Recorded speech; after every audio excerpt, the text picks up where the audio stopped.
Hello, welcome to Taking Liberties, episode 22 for season 5. My name's Lee. I am with Vikas, Hey, hey. and we're going to be talking about two particular things. We're going to talk about dirty globalists and libertarians who oppose them, aka why we don't actually think it's like the worst thing to have, international trade agreements and organizations. And we're also going to talk about, the EU hates memes, and so they want to get rid of memes because piracy is the devil. There's actually a lot more to that story, and I can't wait to get to that. Okay, all right. Well, let's start off with the dirty globalists and their evil agenda to take over the world. And you're one of those globalists, Vikas. You know, you just want one world government. You're like the Antichrist. Explain your Antichrist ways. So this has been popping up in a number of libertarian groups, including the Australian Libertarian Forum, which I do administer, and it kind of fucking drove me over the edge today. And I was just there going, so the argument basically boils down to this. The TPP is bad because copyright laws are bad. Therefore, so it basically starts from there, right? Yeah, Whatever sure. objections you may have against copyright, it starts there. And then ISDS rolls along. It's not free and trade it's like, because it's managed trade, and managed trade is bad. it's trade. managed trade, yeah. And it's just like, okay, so therefore we should oppose it because it's managed. Yes. Right. And I sit there going like, wait, hang on. So it's actually the big thing where it spirals out of control is people's objection to the World Trade Organization and the ISDS. Now, for people who aren't familiar, the World Trade Organization and ISDS are basically the World Trade Organization is like a almost bureaucratic body that's meant to deal talking between bureaucratic bodies. Yeah, it's a nonsense organization that has no reason to exist except in the context of states. Yes. Right. Yeah. But the point is, the WTO exists. All member nations that are signatories to the World Trade Organization basically agree not to treat a company coming from other countries that are in the World Trade Organization unfairly. Yep. Right. So particularly when it comes the to idea tariffs, is like basically tariffs is like it does deal with subsidies a little bit, but it's mainly tariffs. Yeah. Like it's mainly an anti-tariff organization. Correct. The World Trade Organization is mostly anti-tariff, and I think the most and ISDS is basically along a similar vein to that, except it's a fully blown private court, right? Yep. So the government's got together and said we're going to fund a private court to deal with disputes between us, right? What does ISDS stand for again? International something dispute scheme. Okay. Yeah. I'll look it up. It's a dispute resolution system. Investor states dispute settlement. Yeah, investor state dispute. Yeah.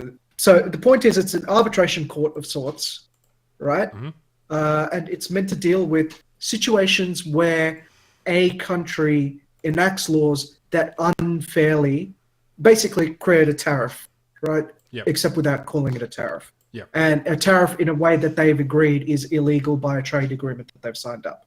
So the classic example that most libertarians go like, oh, so, like Australia has, the Medicare, right? So if we expanded Medicare and then like the international, some company was here and then all of a sudden we took out their business, right? All of a sudden they'd have to sue us through ISDS. And I was about to say, well, actually that wouldn't go to ISDS. That would go under our actual, Section 51 just terms thing. Yeah. So we don't actually have to deal with that. The actual better example would be if there was another country that we were trading with, say Thailand, and Thailand company attacks you to oblivion, right? In which case that company here in Australia would then go to Thailand. So would take Thailand to the ISDS and sue them. Yep. Right. So and the typical argument against this is it ruins sovereignty, and my rebuttal to that is that's the fucking point, right? It's meant to crush national sovereignty. Yep. That's the entire point of it. Which we should define just like more closely, because national sovereignty sounds kind of fine. Like it's certainly, like particularly in the context of federalism, like state sovereignty or local sovereignty sounds kind of good for libertarians. Well, national sovereignty, and just sovereignty in general means governments doing stuff. You know, Sure, that's what it means. but, It's like okay, essentially the notion of national sovereignty is that the governments of those nations have a free hand to do whatever they want, which correct. probably at best is a double-edged sword.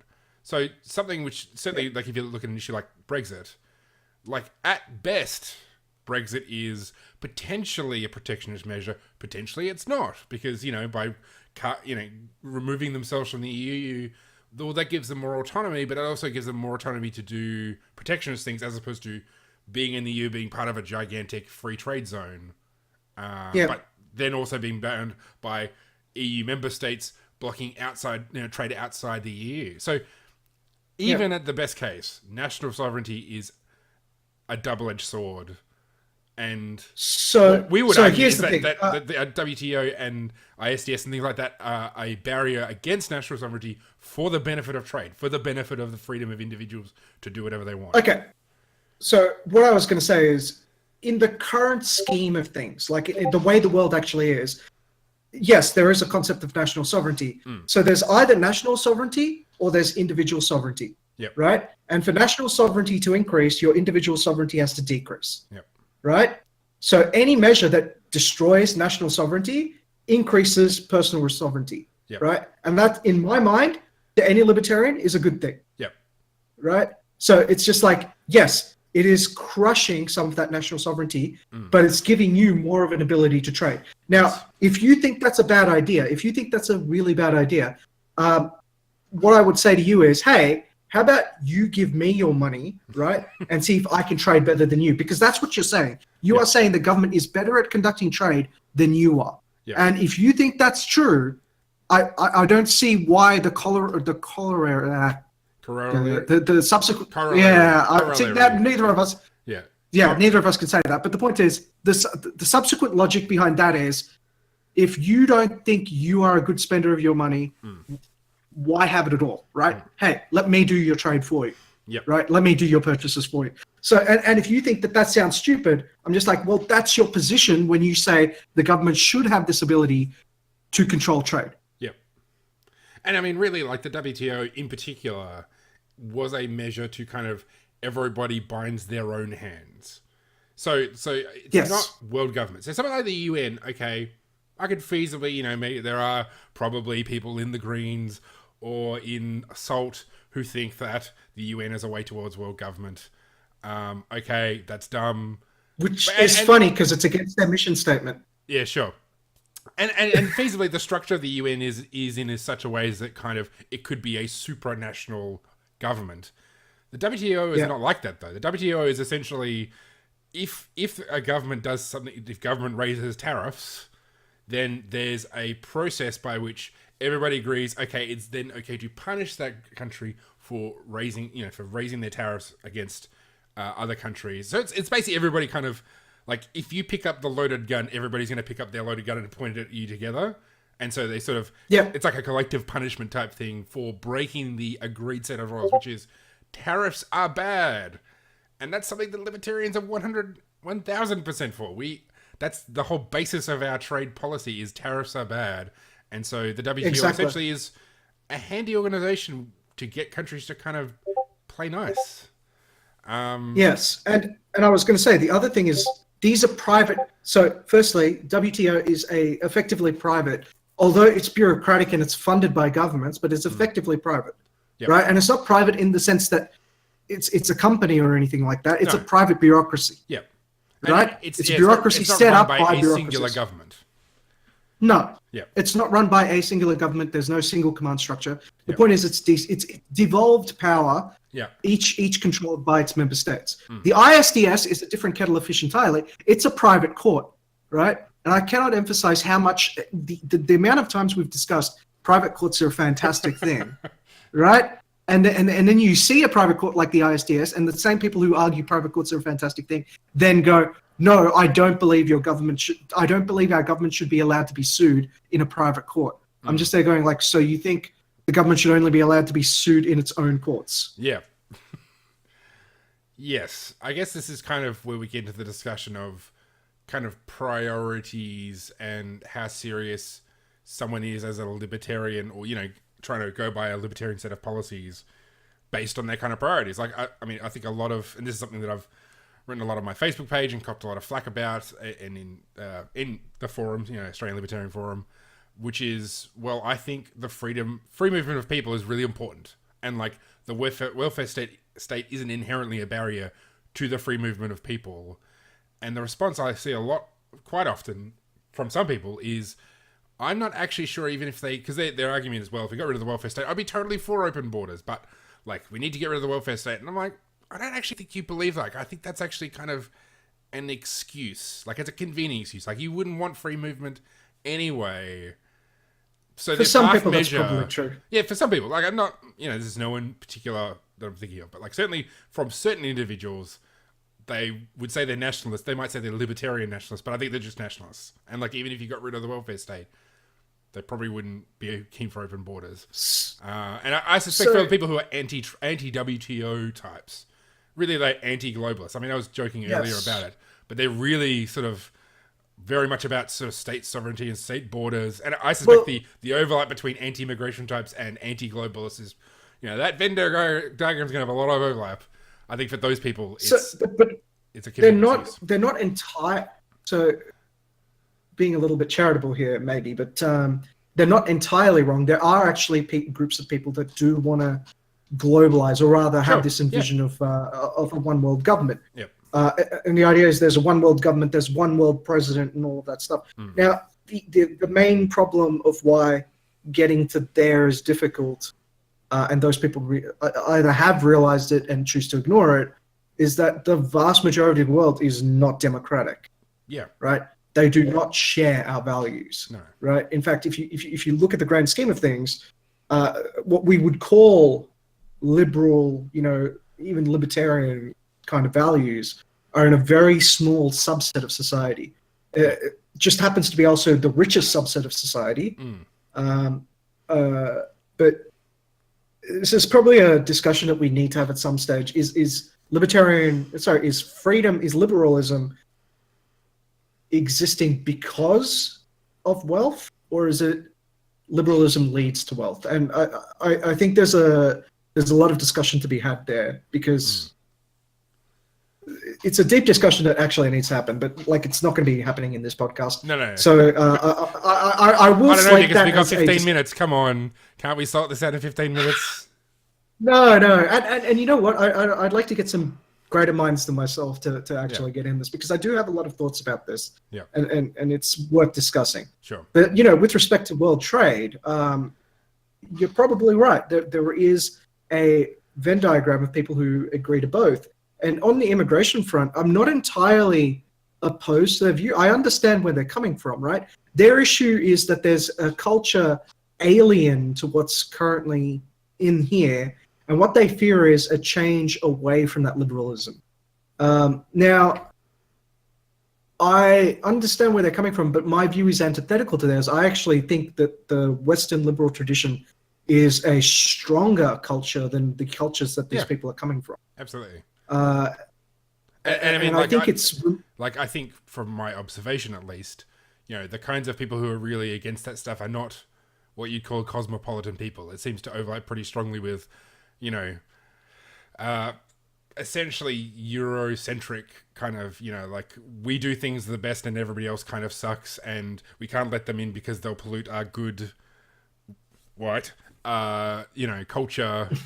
And yeah, so I mean, it's possible. I guess when you sort of think of liberalism as a set of cultural attitudes, it's generally, you know, really welcoming. And I don't think the people who are really against, who are worried about the kinds of things that we're talking about, of this sort of immigrants polluting this thing, or like, they're not sure, but that's not liberal in that sense. They're nationalists. They're it's specifically ethno-nationalists, and there's certainly a fair few of those in the Australian Libertarian Forum. You know, people who probably openly call themselves ethno-nationalists. There are a fair number that actually call themselves that, but I think that that's not actually correct. So they actually do regard it. They don't actually regard it as strong, in the same sense that I do. So, like, for example, so they actually fear the cultures that are coming in will somehow corrupt and change Western liberalism till it's not what it actually represents to us right now. Yeah. And to be fair, the way so there is definitely a fifth column, or rather something that aspires to be a fifth column in Australian society, right? And that contingent is currently on the left side of the spectrum, right? I'm left side of the political spectrum. I'm talking about the Salters. I'm talking about that sort of ideal of crushing free speech, saying like, oh, you can't say that, right? That's just because the left is currently in the main zeitgeist. That fifth column exists in their side. Well, I'd argue it's both sides of politics, but it's neither here nor there. Like, I think the point is, there are people who would be like that, but the thing is, we would agree that the forces of liberalism are stronger than that. It is a tiny minority that, I mean, it's possible in the long term you might see a change in attitudes, but that's not because I don't think that's because of immigrants. That's essentially there's plenty of native-born people who hate freedom to that extent. And that's whose attitudes are going to change, So for me, it's not about minorities, right? Like, so for example, the Bolshevists took over with 19% of the vote. Sure. Right? Yeah. And that was how the USSR was born. While Hitler got the plurality of the vote, he was still in the 30%, right? Sure. They're both minorities, and they ended up forming some of the most tyrannical governments in the 20th century. Yeah. So my point isn't the number of them; it's about where they are. Yep. Right. And the reason why I said it's on the left side of the spectrum right now is because the cultural zeitgeist is very much on the left side, right? Our political narrative. This is Overton Windows sort of speaking. The political narrative in Australia is largely left-wing based. I mean, if you take a look at it, we're talking about the vast majority of people are talking about protecting a national broadcaster, for fuck's sake. Yeah. Sure. Right. But there's plenty of conservative and that national broadcast and that national, that's true. But that national broadcaster is very left leaning, right? Sure. Yeah. And on top of that, and you've had study after study after study finding journalists primarily lean left. So I mean, you can look at the media, and that's one institution. Yeah. Right? It may be a minority of people, but it has a large influence, and it leans predominantly to the left. So what I'm saying is, and the thoughts that we're talking about, like the kind of the fifth column that I'm talking about, pervades its conscious bias within that institution. Yeah. Right? So I'm saying they're a minority, but they're clearly in power, and they are a fifth column. And there is, and you can actually, you should be able to point that out, right? And people shouldn't be running to, so you should be able to point that out and actually analyze what that means for your society in terms of the Western liberal context. Now, that's another show that we need to have, because there is like like you're getting into like actual structures of like. Look, the point is, if you want to get to understand why there is that component of our society, right, who are nationalists, right, who are like, I fear for the culture of these people coming in. You have to understand the institutions that they're afraid of, right, and how they see these institutions, sure, and how those institutions are purveying certain views that are antithetical to what these people believe. Yeah, sure, and you hear it all the time from them. They go like, oh, the fake news, the media's biased, and like, oh, you can't even criticize Muslims. Now, it's not necessarily completely true, but in certain fields of power, right, like with 18C, right, you can see that there's clear legal instruments that are used to hit these people for saying shit. Sure. But, I mean, not very often, though. I mean, just to go to 18C, I mean, the big cases that we think of 18C are Andrew Bolt, which is probably more than 10 years ago, and the Thwaites case. No. Queensland, which is... Andrew Bolt was 2011, but yeah. Was it 2011? I thought it was later than that. Well, nevertheless, we're still talking about, like, it's not like these cases are popping up all the time. No. Which isn't to say we shouldn't get rid of 18C. We should get rid of 18C. Totally on board for getting rid of 18C, but just to say that that sort of thing it's relatively rare. But it's happening. But it's not just happening in Australia, right? It's happening around the world. Well, because you had the Count Dankula case. You had but the UK is a place where people are being prosecuted daily for saying things on social media. So that's a different case. Like that's if we're in the UK, I would say totally these laws are a constant and present threat all the time. because people are being except prosecuted we on a have, daily basis, and the but we cops are going have out the there same. saying we're going to prosecute you, like they're regularly informing people, which is different from Yeah, like. but we have the same laws. We actually have the same sure. laws. So yeah, We just don't have the police enforcing them Sure. in the same way. yes. So yeah, like that's again not arguing in favor of those laws. Yeah. Just saying like I think some of that stuff is overstated a little bit in terms of the danger, and I mean if you look overseas, not just at say the UK, but if you look at Hungary or Turkey or Greece or all these other European countries that are now being led by, far right populist governments. You heard it here, by the way. Turkey is part of Europe. It is part of Europe. So I'm sure there's some Europeans that'll go, no, it's not. I mean, they're going to be part of NATO, I think. So anyway, I'm pretty sure Turkey's. I mean, it's obviously it's on the border. They're part of NATO. I mean, are they? I thought they were excluded. Anyway, nevertheless, like they sit on the border, but you can think of certainly if you think even institutionally, like Turkey is still its history is in Europe, as sort of the Ottoman Empire and whatnot. Anyway, there is a lot of shit you were going to cop for that statement, but not for me. But sure. Well, most of these people, I don't give a fuck what they think. So we should probably go to our. We should move on to the next one, but yeah, just to say that the argument I see for nationalists is that somehow these things are different this time around, and I'm not persuaded that they're different this time around. I think the institutions we have now, even as flawed as they are still strong enough to withstand change. So let's talk about the hating memes. Yeah, let's talk about the. Yeah, okay. So there was essentially there's a bill before the European Parliament that's basically it's IP protection. So essentially it requires if you want to upload any kind of content that has some sort of copyright, you would need to pay a license fee. But it's basically written so broadly that it encompasses any kind of content. So like we joke about memes, but it's quite possible within the scope of this law. I think it's got Article 13. It's part of a wider set of legislation that was before the European Parliament. Essentially, it could kill memes as we know it. So we've already seen in recent times with the privacy measures, you would have got flooded with emails about the European general privacy provisions. Well, this is the next stage of that legislation. So, yes, thoughts? Yeah. So, are the memes dead, Vikas? Yeah, sort of. So if you haven't seen Philip DeFranco's explanation of this, we should probably include it because it's way better on explaining the intricacies of all of this. But the interesting thing is, I'm trying to find the thread now, but there was an article from Der Spiegel, which was.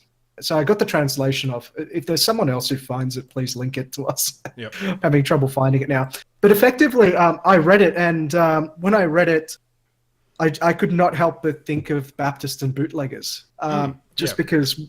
So this piece of legislation kind of began. So there is a fair amount of memes, I guess you could say, being produced about Angela Merkel and other pro-immigration sort of European leaders. And obviously they'd like to stop some of those, right? Sure. And it was weird, but basically some of these memes are from pictures from newspapers, right? So the newspapers were basically saying, we want to get the money if someone shares our content, right? Because it's a copyright thing. So they figured out a way to stop it, or rather put some legislation that could potentially stop it, and at the same time get the media on their side and actually push for it. Yep.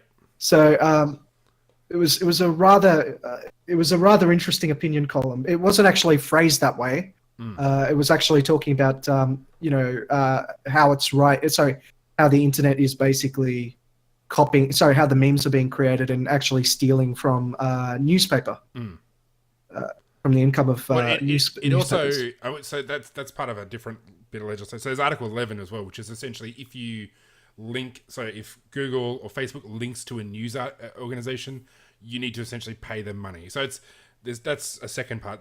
The other thing with Article 13 is it puts the onus on the platforms to monitor this stuff. So they're the ones. So essentially, broadly speaking, across all of the world, up until the last couple of years, you've seen the onus has been on the uploader of any kind of content to comply with defamation laws, copyright laws, all that kind of stuff, and generally the hosting entities, so blogs, or blogger, or Facebook or whatever, they are not responsible. That's starting to change. We've seen it in the US with the sex trafficking legislation, which is really anti-prostitution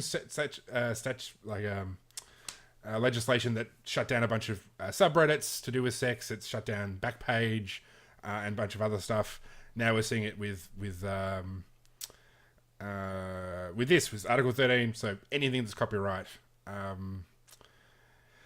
And I mean, so I would have to imagine. So EU, we all know, does dumb things, has dumb legislation it's very costly. This one has to be the straw that breaks the camel's back, because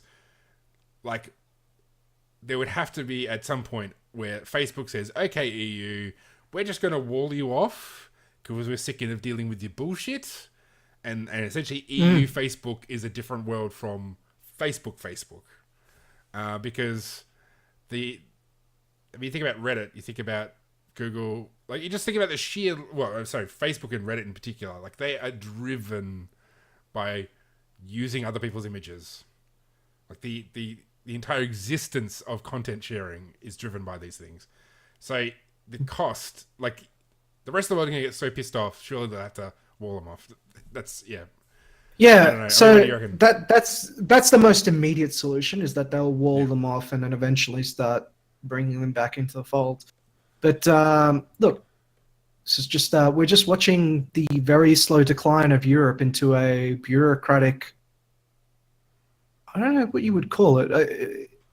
See, the thing is, back in the day, you would have called this behind the Iron Curtain in the USSR.